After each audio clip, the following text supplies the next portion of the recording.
there was a chassid who, as he got older, every single morning he would wake up with the words, "Is today Yud Beis Tammuz?" Every single morning, wake up, "Is today Yud Beis Tammuz?"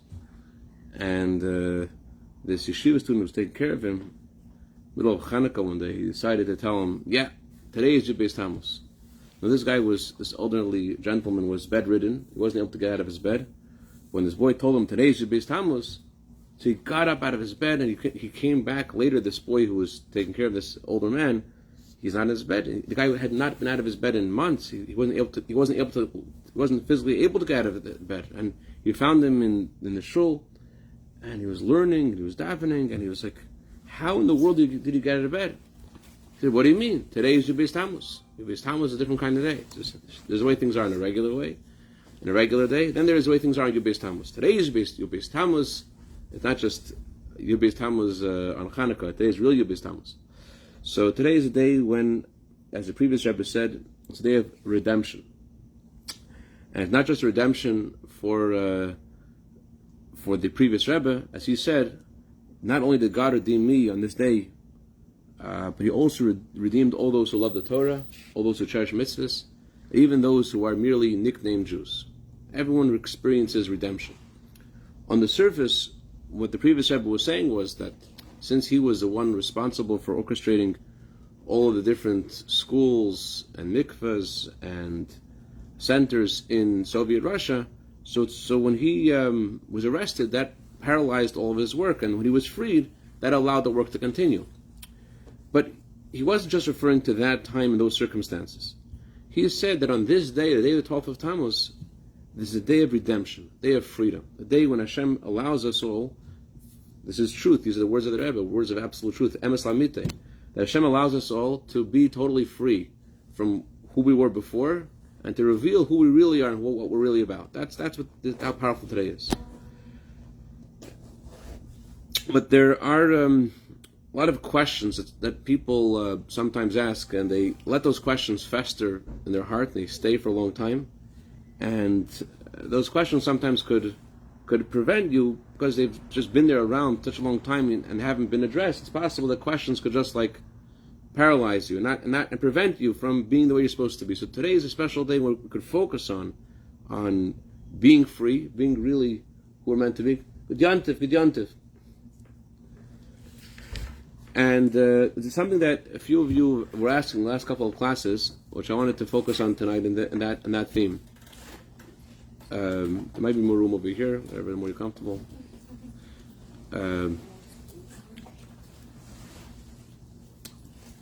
Question was asked a couple times was, do we really believe in the coming of Mashiach? Do we really believe in Yantif? Question is, how can we strengthen our belief in the coming of Mashiach? How can we make Mashiach something that we really expect, that really are ready for, that it's something that we really are conscious of, and it's really something that we're really thinking about? Today is the day of the redemption of the previous Rebbe, but it's not just about redemption then, not just also about our personal redemption of expressing who we really are, and being proud of who we are, and being in touch with our inner selves. Today is a day which really is a day about redemption in general. The Talmud says that all redemptions are connected to each other. So there's something about today which is very directly bound with the coming of Mashiach. So it's a good day to focus on, to think about our belief in the coming of Mashiach, and to ask that question, how can I really make this real for me? This is also relevant to this week's Torah portion. This week's Torah portion, the Talmud says that together with saying the Shema every day, we should also say the portion of Balak every day. We should say Shema, Vahaya, and Balak. Why Balak? The Talmud says that the reason why this passage is so significant, we don't say it because it would be too long, but would be too cumbersome. But really, it would be appropriate to say the Torah portion of Balak every week. Now, Balak wasn't a really nice guy. He was a horrible anti-Semite, and yet in this Torah portion, we find the prophecy about the coming of Mashiach, and that's why this was something that there was an idea to let this should be said every single day, because this is about the coming of Mashiach and something we should always be conscious of. There are 13 principles of faith, and the Chafetz Chaim says the most important principle of all the principles of faith is the belief in the coming of Mashiach. And people think about Mashiach, it really seriously, it brings a lot of emotions. There's a famous song, I'm sure you all heard before, the Nigun of Ani Mamin. Ani Mamin. People sing that song, it just like stirs up a lot of neshama. That song has a fascinating history. There was a Mojitzer Chassid, a Chassid named Ezriel David Fastak, and he was on a train on the way to Auschwitz, and he was thinking about how he's about to be face to face with God. He's about to die, and he's thinking about the darkness of the world. And it's a cattle car that they're all packed like sardines and worse. And he's thinking about all this, and he starts singing to himself, "Ani Mamin, I believe." And as he's humming to himself, he starts singing out loud, and the whole cattle car, everyone in the whole cattle car started to sing with him. That's where the song comes from. And actually, his Rebbe, the Mojitzer Rebbe, was very fond of his songs. He was a composer, and he wanted to send this song to his Rebbe, but he was about to pass away. How is he going to send this song to the Rebbe? So he said, if anyone would volunteer to jump out of the cattle car and risk their life, he will give him half of his share in the world to come. That's what he said. I'll give my share in the world to come, half my share in the world to come. If someone will take this song and bring it to my Rebbe. His Rebbe then was right United States, the Mojitzer Rebbe. So if someone bring this song to my Rebbe, I will give him my share in the world to come. So two guys volunteered, and they hoisted them up through the roof of the cattle car, and one of them died on the spot when he jumped out. The other one survived, and he brought the nigun to the Mojitzer Rebbe. That year, in Kippur, the Mojitzer Rebbe usually had this custom of speaking before Kol Nidre. The Mojitzer Rebbe that year, he said, "There's no talks, no speeches, just a song." And the famous Ben Zion Shenker, you may not have heard of his name, but you've heard of his song. That's his song. Ben Zion Shenker's name. So he was the vice of Mojitzer Rebbe, together with other very great prominent rabbis like Reb Hutner, and they sang the Nigun of Ani Mamin. The Nigun of Ani Mamin, it's a nigun, but our belief in the coming of Mashiach is something that's very, very, very powerful emotion. That's really the point of everything. That's why the Maimonides, at the very end of his work, his 14 books about the code of Jewish law, his all kinds of laws, at the end of the whole thing he says, and Mashiach will come. That's the whole purpose of all of creation, when the knowledge of Hashem will fill the world. That's the goal. So there are a lot of things we can see in the world, that phenomena that show that we are actually in the time of the coming Mashiach. All the Gedolei Yisrael, all the great rabbis around the world, especially our Rebbe, have pointed out how our generation will actually see the resurrection of the dead, the coming of Mashiach, and it's real, and it's happening. And the question is, how do we get in touch with it? How do we make it our own feeling? There is a statement in the Talmud. There's another thing people look for, which is not really the same thing, but it's very connected. It doesn't sound like it's the same thing. Who wouldn't like to be charming? Doesn't being charming sound like a great thing to have? Everyone looks at you and says, this person is charming. The Talmud says that there are three kinds of charm. Talmud says that a woman finds charm, a husband finds charm in his wife. Talmud says that someone buys something, they find that the thing that they bought is charming to them. They find some favor. They find something beautiful in whatever they've bought. And also, you like where you live. The city that you live in has charm to you. You find something, other people might not like the place you live, but you live there. And the Maharal says, why is it that these three items, these three phenomena cause charm? So the Maharal says, because when you're connected to something, when you have a bond with something, that naturally brings you to find favor in that thing. That is the story of Esther. Everyone thinks that Esther was so beautiful. But the Talmud doesn't say she was so beautiful. Some opinions say that Esther was actually very ugly. But what did Esther have? Esther had something which is undefinable. She had charm. Esther found chen in the eyes of all who saw her. Although the Gemara says Yirak Rakasaisa, which means she wasn't beautiful, but yet she found charm in all those who saw her.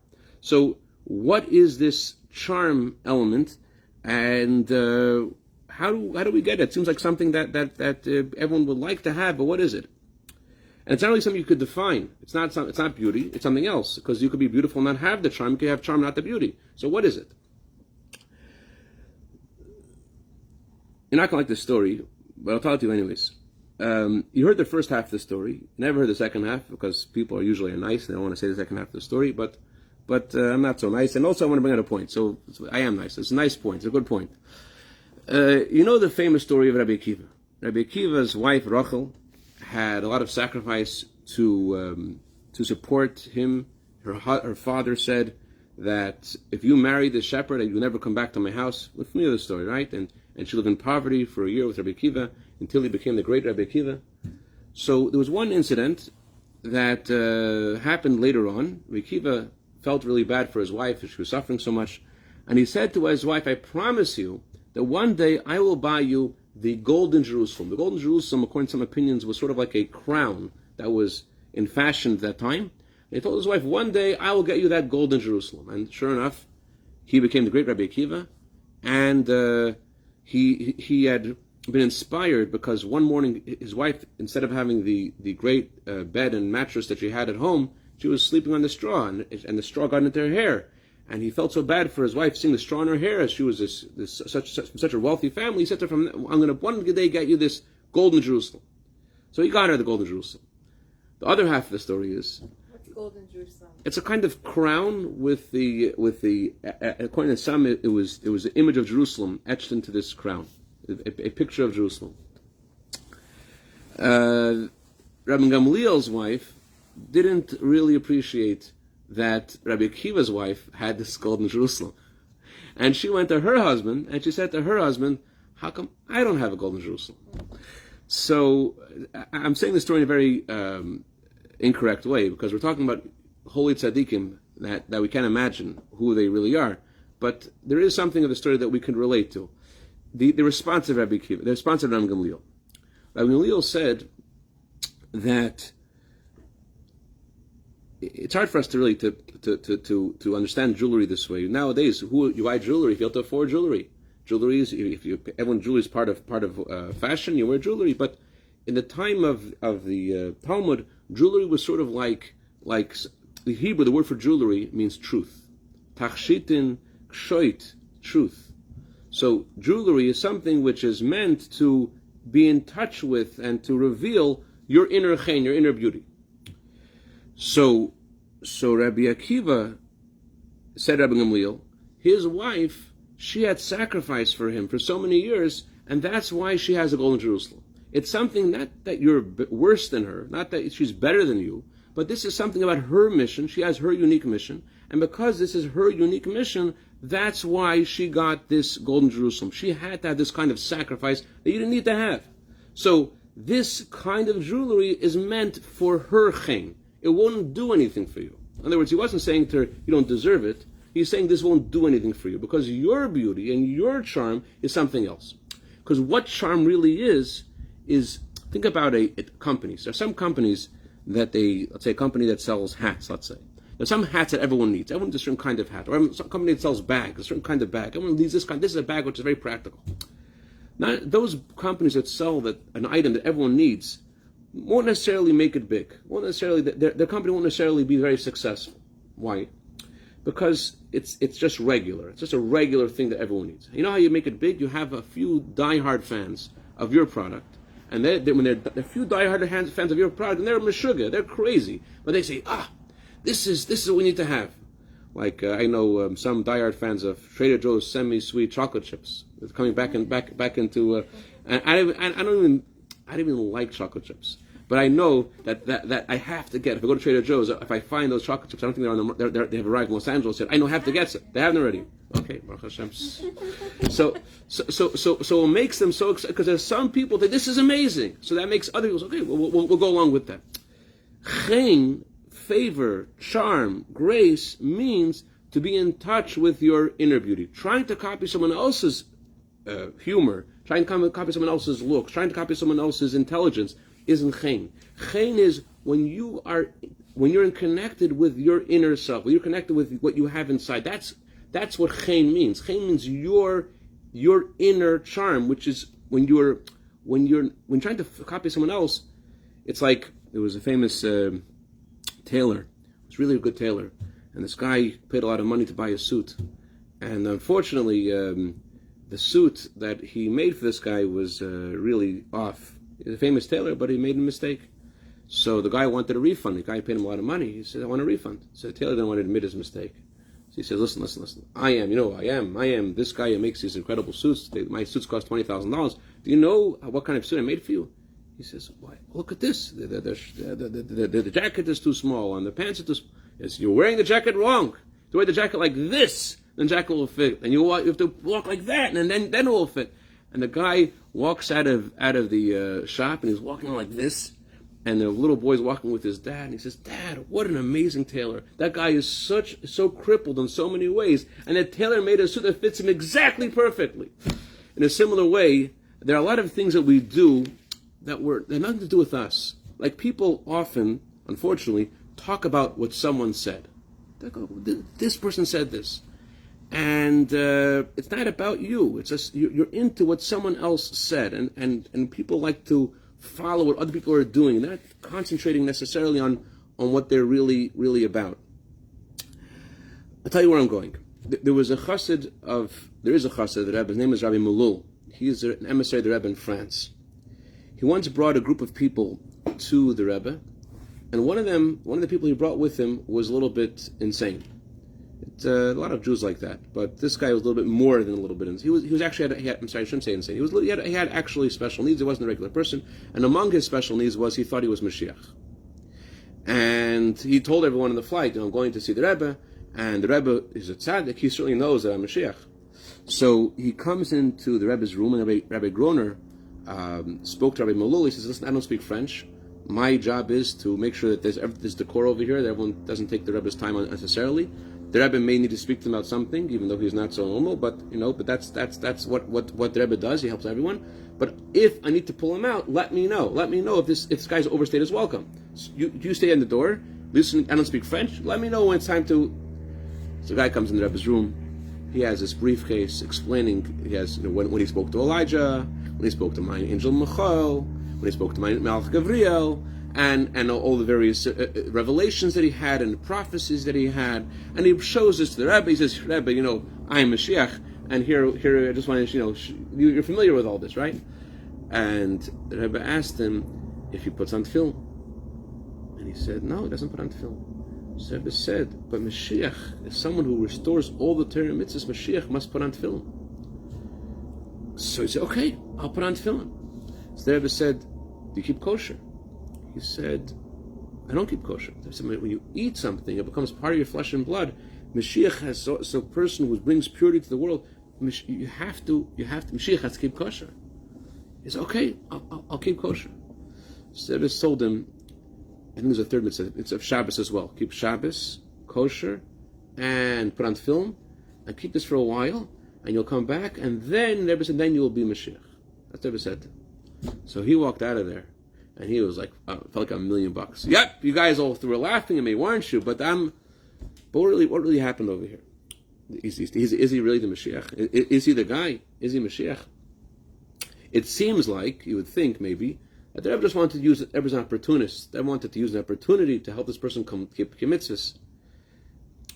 There was a gentleman, Zayin Gesund, there's a gentleman, a shliach of the Rebbe in London, Rabbi Shmuel Lu.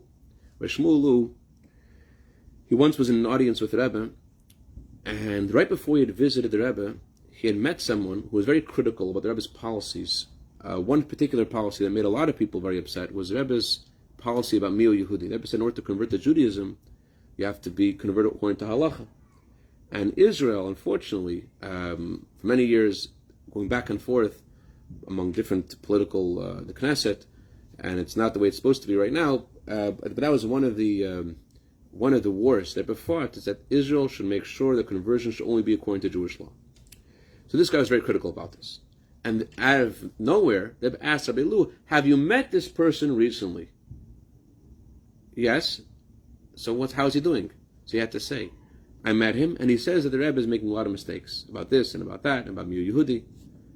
So the Rebbe said, what's really the issue is that he heard about me Lashon Hara, or really Matzah Shemra. Matzah Shemra, different Lashon Hara means you say something about someone which is true, which isn't good, but it's true. Matzah Shemra means you say something about somebody that totally isn't true. So the Rebbe said the reason why he's upset at me is because he heard Matzah Shemra about me. He heard things about me which aren't true. He heard, the Rebbe said, that I said something bad about him, which isn't true, the Rebbe said. I didn't say anything bad about him, or do I ever speak about any person in particular, ever. The Rebbe doesn't speak of people. The Rebbe says I only speak about opinions. I only speak about shittos, not about people. I only speak about various opinions. I never speak about individuals. So Rabbi Lewis in the Rebbe's room, he's thinking about this. Why I should correct this. I'm going to go over to this guy and I'm going to explain to him that the Rebbe he got it wrong. The Rebbe never spoke about him. And the Rebbe reads his thoughts. The Rebbe says, it wouldn't be a good idea for you to go speak to him about this. So he's thinking, okay, that's the rule. The rule is the rule. I'll go ask my friends. My friends will speak to him about this. And the Rebbe says, it wouldn't be a good idea for you to ask your friends either to speak to him about this, because he's going to find out where it came from. Instead, the Rebbe said, let me tell you what I do. The Rebbe said that there are 630 mitzvahs. If there's someone which I can't work with on one mitzvah, so I work on another mitzvah.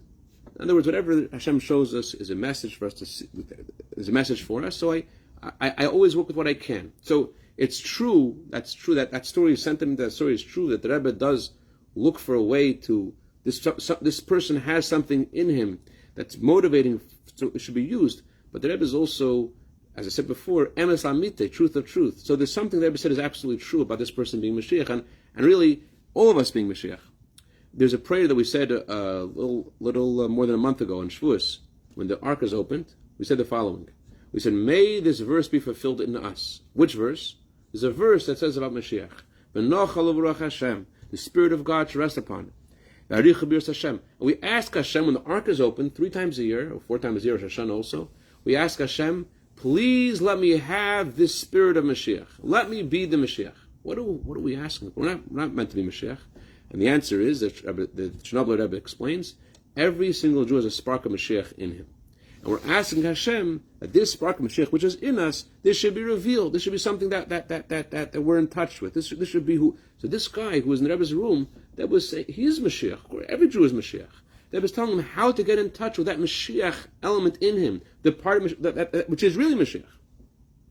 So that spark in us begs us a whole year, and especially tonight on Yud Beis Tammuz, it begs us to be revealed. What's Mashiach mean? What's Geula mean? Geula means to go out of limitations, to go out of all boundaries. So how do we get in touch with that?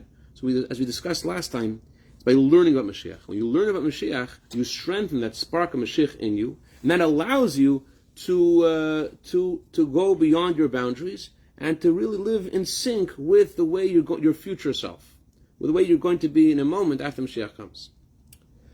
So, what does that really mean? Are we really expecting ourselves to suddenly never waver, to always be to just okay, I'm tonight's Yud Beis Tammuz, and I'm going to throw the Yetzer Hara away, and I'll leave it over here in Durango Street, and then tomorrow your kids are going to wake up with a lot of Yetzer Haras here, they'll know what to do with them. Is that what's going to happen? Can we really expect that? What does it really mean to live with Mashiach? We're going to live with Mashiach. We're going to have no connection to Yetzer Hara anymore. It means something else. Living with Mashiach means Mashiach comes, there are 2 time periods. There's 2 different things that will happen after Mashiach comes. There'll be 2 different stages. Maimonides says, Mashiach will come, and then we're going to do more mitzvahs. And with these mitzvahs, we will merit to have the resurrection of the dead. That means our mitzvahs will have value. Why will they have value? Because there'll be some kind of evil in the world to choose from. If there's no choice, then you can't say the mitzvahs have any merit that propel us to a future era. So there must be, even after Mashiach comes, there's still going to be some kind of evil. What is the kind of evil that will exist when Mashiach will come? And if Mashiach's going to come, still be evil. So what's going to happen after Mashiach comes is, we're sort of going to be like Adam and Eve in the garden before they ate from the tree of knowledge. Before they ate from the tree of knowledge, they had no Yetzer Hara. By the way, getting back to the jewelry, it says that Adam only met Eve after God gave Eve 24 kinds of jewelry.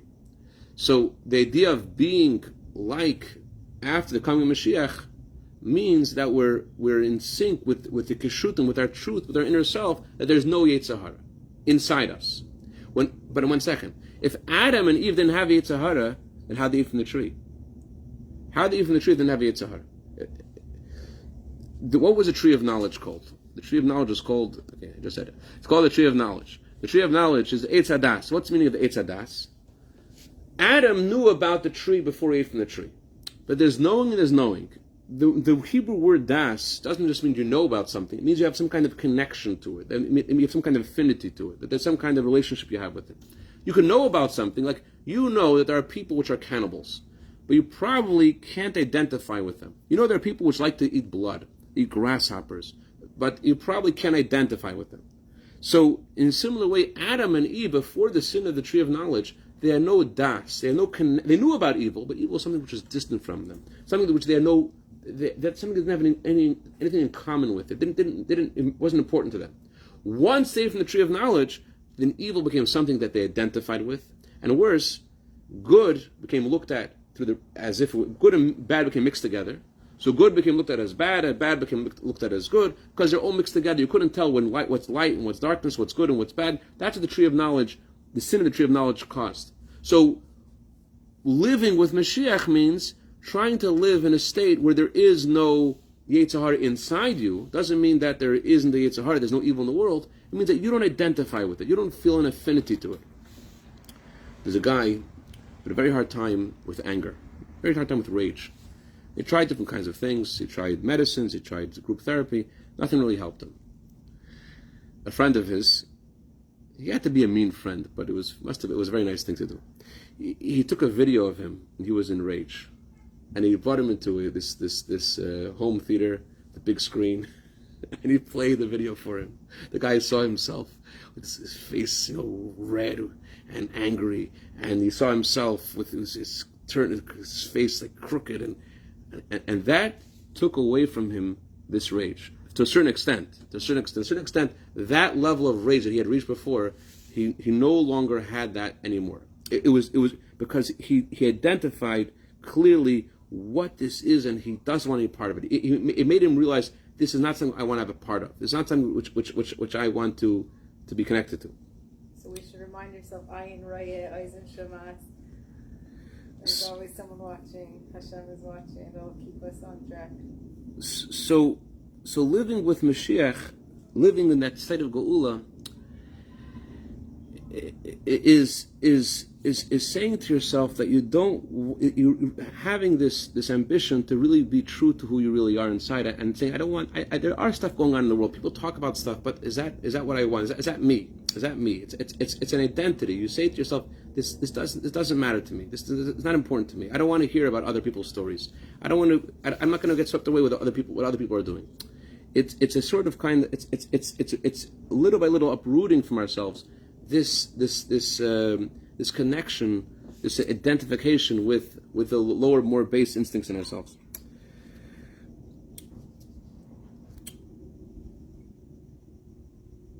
There was a tzaddik, his name was Yaakov Olniski. He was actually from the Vardok, and he once passed by this home for insane people, sort of like in those days, whatever kind of mental asylum they had. And there's two guys in the asylum. They're like, we don't belong here. They captured us here. We don't belong here. They're anti-Semitic. They put us here. And he's like, wow, I have to rescue them. He's like, I'll help you guys. And one is like, you have to hurry up. He says, why do I have to hurry up? He says, I have to hurry because the Geula, redemption of the Jewish people is at stake. He says, why is redemption of the Jewish people? Because I'm Mashiach. Oh, okay. And the other guy says, he is not Mashiach. He says, why do you say he's not Mashiach? Because I am God. I never told him that he was Mashiach. So he realized at that moment, this tzaddik Navardik, he realized what the meaning is. The Talmud calls the Yetzer Hara the old and foolish king. We call him the king because the Yetzer Hara comes to us at birth and has quite a lot of things to say that are very forceful, and we listen to him too often. We call him old because he comes at birth. Yetzer Toiv, nefesh, godly soul, only comes fully in the bas mitzvah or bar mitzvah. But why do we call him foolish? We call him foolish because he wants us to get attached to very foolish things. So the idea of living with Mashiach means that you let go and you say to yourself, what am I really about? Look for your inner charm, what you're really about, what you're really connected to. Rabbi Savatitsky in Belgium, he said that his granddaughter, one day, she was 5 years old, and she's going to sleep at night, and he sees her, and his daughter told him, she saw her daughter, her daughter, going through him at night, and she puts her arms out like this, and she's like this, and she starts talking to God, telling God all the mitzvahs that she did that day. He said, I davened, I learned Torah, I said Aleph Beis, and then she says, but then Mommy asked me to clean up my room, I didn't clean up my room right away. And she started saying that there was a kid in her class, there was Sima in her class, Sima davened very nicely too. And so did Yaakov, and so did Mullah, and then on the other side, but Mullah started taking away Princess candy, and then she finishes her whole day's experience, and she says, she says, the side of goodness one, the side of holiness one, Mashiach has to come. So the next morning, Rabbi Savatitsky calls over his granddaughter, and his daughter told him what happened. He asked her, what was this about? She said, very simply, she was in school, and the teacher says we have to bring Mashiach, and every mitzvah you do goes on a scale, and that mitzvah could be what tips the scale and makes it happen. So she was thinking to herself that this mitzvah she's going to do, and so she figured out that Mashiach is supposed to come because there are more mitzvahs. Kedusha wins. Now you hear the story, it makes you want to laugh, makes you want to cry. It makes you want to laugh because look how cute the child is. It makes you want to cry because you feel like, is that me? Do I really think that way? I'm sure you've heard of Rosa Parks. Rosa Parks was famous for her work to end segregation on buses. She went on a bus, and she was a black woman, and she sat in the place where only white people could sit. And she caused a storm, and she was imprisoned, and there was a whole back and forth, and it caused riots and all kind. And because of her, there is no segregation on buses anymore. But when she went to sit there, she didn't know where this was going to go. She didn't know that she was going to make this major change in history. She just was doing her thing herself, and she had no idea where it was going to go. We don't really know where we're going to go, but at least we should know who we are. When Mashiach will come, it's going to be revealed. The Jewish people, the title of Jewish people will change when Mashiach will come. When Mashiach will come, we're going to be called Yeshurun. Yeshurun means the straight ones. The straight ones means the way we really look at things. Right now, we think we're in touch with our inner self. Sometimes we are, sometimes we're not. There's a struggle. Mashiach's coming means that you look at things in a straight way. The eyes of it. Think of the eyes of that child. More mitzvahs, more avedas. Have more mitzvahs. Have to add something. That's called absolute clarity. That's called really being in touch with your inner beauty, with your inner spark. So on Yud Beis Tammuz, we have to think about one thing, two things, three things we're going to do to go out of our limitations, to bring the Geula, and each of us in our own way, but something concrete, something specific. Mashiach comes, it says, Hashem will pour upon us pure waters. He'll take away the Yetzer Hara. So as we're getting ready for Mashiach, I'm not saying we don't have a Yetzer Hara. We have a Yetzer Hara, but not to identify with it, not to. I think I shared this with you. My great grandfather, it was a big chassid of Zalman Moshe. Zalman Moshe, he said that his Hasidic mentor said about the Yetzer Hara, he could take his Yetzer Hara, he could tie him up, and no more Yetzer Hara. Yetzer Hara won't bother him anymore. So Zalman Moshe said, I can't tie him up, but I could watch him. I could put him in a chair, say, stay there. Mendel Futerfas said about the story, he says, I can't tie him up, I can't put him in a chair, but I know my own animal soul. I know when I have something that's not the way it's supposed to be, I know when it's coming from my animal soul. I could tell when my animal soul is talking. Maybe we're not in love with Mendel Futerfas. At least we should know we have an animal soul. We're aware, not to be so like, there's a pasuk. Pasuk says, Yazev Rasha Darkei V'Yishmach Shveisav. A wicked man should leave his path, and a man of iniquity should leave his thoughts. The word iniquity also means a man of strength. A man that shouldn't be so strong to say, it has to be my way. The Tzemach Tzedek once met this person who told him, everyone always steps on me in a synagogue. Wherever I go, everyone steps on me. Tzemach Tzedek said to him, you spread yourself out over the whole synagogue. There's nowhere else for anyone else to step. Everyone steps on you.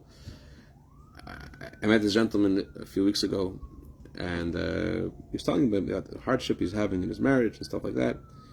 And I said to him, why don't you just make one move? Why don't you just go with your wife, and why don't you guys go out to dinner once a week? Do something. He's like, no. But for whatever reason, he had to fulfill his promise to me that he was going to do this. And you know what he told me? It's an incredible thing he told me. He told me, I couldn't believe it was all me. He was so sure that it was his wife. She was so crazy. She was so insane. And after he was tiny bit, he suddenly realized the whole thing was him. But he had no idea before. He had no idea. So Geula means that we let go of our limitations. We let go of where we were a second ago, and become more in touch with our inner charm, our inner beauty, our neshama, the spark of Mashiach in us, and think of concrete things that Hashem asks us to do in Torah mitzvahs to let the Geula shine in ourselves and our family around us until we should see the Geula Beis Tammuz. You know, when the Geula Beis Tammuz happened, Friedrich was released. There were 3 people that were present. This is the last thing I'll tell you guys. Let you guys go. There were 3 people present when the previous Rebbe was released. There was a child who was 11 years old. There was a man of average intelligence named Michael Dvorkin, and there was a great, intelligent, very, very knowledgeable chassid named Rapinya Altais. So all of them were affected by the news. The Rebbe is freed. You can't imagine how much love they had to the Rebbe and how much the concern they were about the Rebbe. This 12-year-old, 11-year-old boy, he went to show how exciting it was. So he went on a fence like this, and he walked on his hands on top of the fence to show, this is exciting. Rabbi Michael Dvorkin, he took this huge, like keg-size vodka, and he didn't drink it chas Hashem, but he started singing, Yet, Nikav, nothing's home besides Hashem. And Rabbi Pinya Altais, the intellectual, his face started changing color, first turned red, then it turned white. And the Rebbe said it's significant that we heard the story. It's significant who was there when we heard the story, when the story happened. We have different parts of ourselves which are more like a child, and parts of ourselves which are average, and parts of ourselves which are more intellectual. David Beis Tammuz, Hashem gives us the ability that whatever we're doing, we're able to go out of where we were before and to do things in a different way. Whether it's a more childish, more simple parts of ourselves, whether it's the more earthy, physical, things that we're eating and drinking. Whatever we're doing before in a more of a lower way, the Beis Tammuz helps, as a Friedrich Rebbe said, it's a redemption for all those who love mitzvahs, all those who love Torah, and all those who are nicknamed Jews. It also means within ourselves. There's a part of us which does mitzvahs, part of us which learns Torah, and there's a part of us which you say it's not even Jewish. It's just a Jew did it, but not really a Jewish thing. David Beis Tammuz gives us the ability to reveal who we are and what we are in everything that we do, so that we are able to live as if Mashiach had come in the simple things in our life in a way that we taste a little bit of that future era, and that we actually could see it and should see it tonight. L'chaim. I just want to say l'chaim for my aunt, Nizar Fuhr Shlema. Her name is Rivka Bas Yehudis. She's going through a very hard time right now, and she's a person who has some serious nefesh for many, many years, helping all kinds of people with special needs and all kinds of people. And Hashem should send her Refuah Shem Kreva. Rivka Bas Yehudis. L'chaim.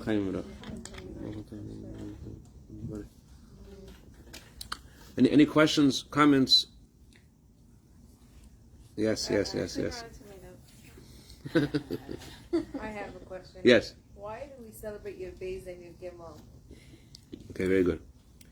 So actually, I want to start off with this, and I forgot to, and I thank you for asking this. There's 2 things that happened in the previous Rebbe's redemption. First of all, he was informed on Yud Beis Tammuz he was going to be freed, which is his birthday. Tonight's the previous Rebbe's birthday.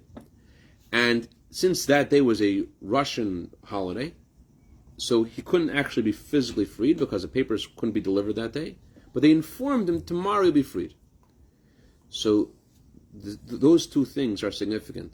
Being notified they're going to be freed and actually being freed are significant. How are they significant? There is your birthday, which means, as we were discussing before, who you're meant to be inside, what you're about personally. You know yourself that you're redeemed, but it's not redeemed in the world yet. So there is the day of Yud Beis Tammuz is associated with revealing in our personal service of Hashem who we really are. Yud Gimel Tammuz is more outward. It's more about spreading the message of Hashem to a place it hasn't reached before. It's about making a step forward in Geula, in sharing the Torah with others, in Mivtzayim, in Torah and Mitzvahs to the outside. So Yud Beis Tammuz is about our personal Geula, going out of our own limitations and our own lives. And Yud Gimel Tammuz is about how the Geula affects the world. Just like the previous was informed on Yud Beis Tammuz, but the world, when it actually happened, when did he come out of prison, when did he leave prison, on Yud Gimel Tammuz. So too in our own personal redemption, the first step is that Yud Beis Tammuz, Hashem lifts us up and allows us to bring out in ourselves who we really are. Yud Gimel Tammuz is about challenging the borders of the world and reaching out to other people, which you thought it's impossible to reach them. That it's impossible for me to do this plan that I have to do. It's impossible. But as the previous Rebbe proved in his redemption, with insurmountable odds, one person against the entire Soviet Union, it's mamish. But yet his determination, his decision that he's going to share the Torah and spread the Torah. I just discovered last week that my great grandfather, I know this, he was in prison for 13 months for teaching Torah in Russia. So people really, they put their lives on the line, but yet they were able to overcome all these odds. And so in a similar way, the Rebbe says, when a Jew makes a decision to do something, Hashem opens the doors. His time was, I just saw a letter of the Rebbe. There's the last thing I'll tell you. There was a guy who wrote the Rebbe about everything he's trying to do is in danger. Things are just horrible. They said, how can you write this before Yud Beis Tammuz? Yud Beis Tammuz is a day when you see Hashem reveals how Kedusha, holiness wins. Why are you thinking that way? Why are you thinking that Yud Beis Tammuz? You should have more courage. Yud Beis Tammuz day we should have more courage to go all the way. L'chaim. Any other questions? Okay.